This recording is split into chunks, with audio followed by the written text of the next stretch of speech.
Alors moi, ça fait 30 ans que je travaille dans l'industrie, d'abord dans un très grand groupe international et depuis une dizaine d'années, ce que je fais, c'est que je crée des startups pour recréer des champions européens. Avant, en Bialp, j'ai créé un champion européen des batteries avec des associés, ça s'appelle Vercor. Et moi, ce qui m'intéresse, c'était de recréer un champion industriel dans un autre secteur. J'ai regardé différents secteurs et au travers d'une conversation avec un ancien ami, le choix s'est porté sur le smartphone parce que quel meilleur symbole que de réindustrialiser la production des smartphones en Europe.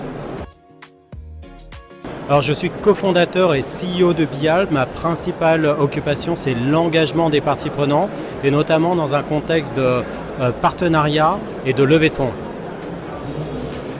En fait, Bialp n'apporte pas une rupture technologique au niveau du smartphone. Donc le smartphone, il sera aussi bon que le dernier Apple ou le dernier Samsung. Par contre, c'est le modèle économique de Bialp qui est disruptif. C'est ça qu'on essaie de changer parce qu'on estime que le modèle économique du smartphone aujourd'hui ne convient pas. Aujourd'hui, vous achetez votre smartphone premium aux alentours de 1 000 €. On le garde en moyenne 2,8 ans. Et en fait, à part si on a une marque connue à la pomme qui nous suit, les autres marques, elles nous laissent tomber dès qu'on a vendu le smartphone. Avec Bialp, en fait, vous allez être accompagné sur la durée. Bialp va vous aider à garder ce smartphone le plus longtemps possible. Et du coup, ça va vous coûter le moins cher possible.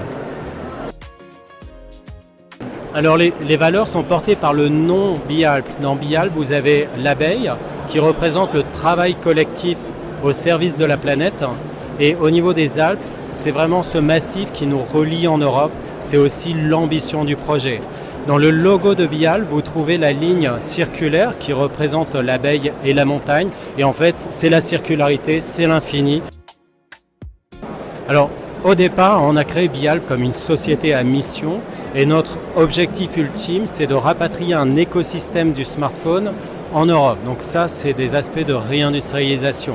Mais en fait, si vous regardez notre modèle économique, il se cale sur l'économie de la fonction, sur l'économie circulaire. Aujourd'hui, grosso modo, en Europe, il y a 630 millions de smartphones qui sont dans nos tiroirs. Ça représente 130 millions de matières premières qui ont été extraites pour 2 ans et demi d'utilisation. Nous, notre nouveau modèle économique, il va résoudre ce problème. Il n'y a aucun smartphone qui finira dans un tiroir. Tout va être réutilisé, tout va être recyclé. Il n'y a pas de mission plus importante pour la planète aujourd'hui. Alors vous êtes sans doute nombreux comme utilisateurs d'Apple qui regardent cette vidéo. Vous n'êtes pas notre cible principale. Les utilisateurs d'Apple, c'est 30% et il y a beaucoup de fidélité. En Europe, il y a 70% d'utilisateurs d'Android. C'est essentiellement cela que l'on target. Et dans cette population-là, on va s'adresser principalement à ceux qui recherchent vraiment le meilleur rapport qualité-prix, ce qu'on appelle les pragmatiques, en fait, qui cherchent de la performance au bon prix.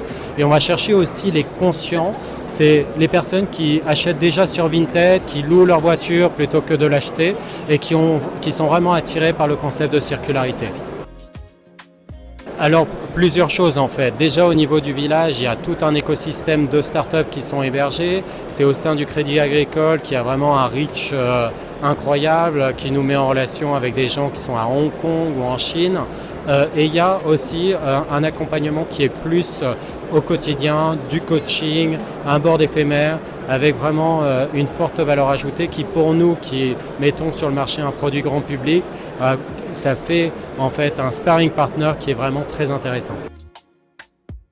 Alors quand on s'attaque à une montagne comme le smartphone, forcément on ne se l'attaque pas tout seul. Et d'ailleurs c'est ce que l'on dit, on a un projet qui est très ambitieux, mais on n'est vraiment pas tout seul. Et on cherche vraiment des partenaires qui puissent apporter une valeur ajoutée sur l'ensemble de la supply chain et également sur la partie distribution, commercialisation. Quand on s'attaque à un projet comme ça, on n'y va pas tout seul. Impact. Usage. Les deux.